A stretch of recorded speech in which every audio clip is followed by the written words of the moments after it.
வணக்கம், இது உங்கள் தினக்கதிர்.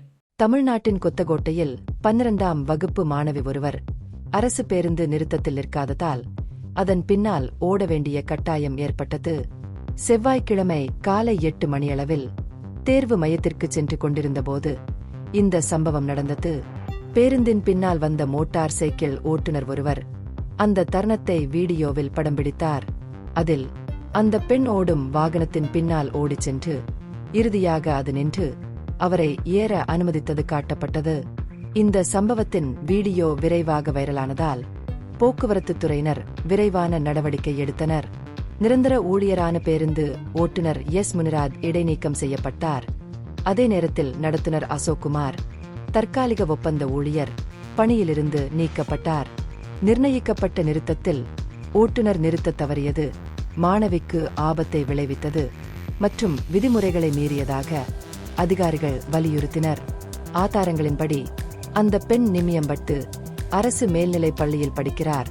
இது அவரது தேர்வு மையமாகவும் செயல்படுகிறது. இந்த பள்ளி கோத்தகோட்டை பேருந்து நிறுத்தத்திலிருந்து சுமார் 3 கிலோமீட்டர் தொலைவில் அமைந்துள்ளது.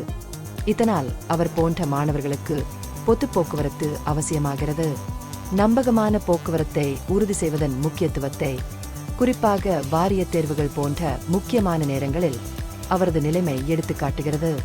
சம்பவம் நடந்த 30 நிமிடங்களுக்குள் ஓட்டுநர் மீது நடவடிக்கை எடுக்கப்பட்டதாக போக்குவரத்துத்துறை அதிகாரி ஒருவர் தெரிவித்தார். விதிமுறைகளின்படி பயணிகள் யாரும் காணக்கூடிய வகையில் காத்திருக்காவிட்டாலும் பேருந்து ஓட்டுநர்கள் ஒவ்வொரு நியமிக்கப்பட்ட நிறுத்தத்திலும் நிறுத்த வேண்டும். ஏனெனில் தனிநபர்கள் தூரத்திலிருந்து நெருங்கி வரக்கூடும். ஓட்டுநர் மற்றும் நடத்துனர் இருவரும் இந்த விதிகளை பின்பற்ற தவறிவிட்டனர் என்பதை அதிகாரி உறுதிப்படுத்தினார். மேலும் மாணவி தனது தேர்வில் மேலும் சிரமங்கள் இல்லாமல் கலந்து கொள்ள முடிந்தது என்பதை அதிகாரிகள் உறுதி செய்தனர். இந்த நிகழ்வைத் தொடர்ந்து வாணியம்பாடியிலிருந்து ஆலங்காயம் வழியாக திருப்பத்தூருக்கு சென்ற பேருந்து கடுமையான கண்காணிப்பில் இருந்தது. போக்குவரத்துத் துறையின் விரைவான நடவடிக்கை பொறுப்புணர்வை வலுப்படுத்துவதையும் எதிர்காலத்தில் இதுபோன்ற சம்பவங்களை தடுப்பதையும் நோக்கமாக கொண்டது. இந்த பகுப்பாய்வு நுண்ணறிவுள்ளதாக கண்டால் முக்கியமான அரசியல் முன்னேற்றங்கள் குறித்த கூடுதல் புதுப்பிப்புகளுக்கு லைக் செய்யவும், ஷேர் செய்யவும், சப்ஸ்கிரைப் செய்யும். இது உங்கள் தினக்கதிர். நன்றி.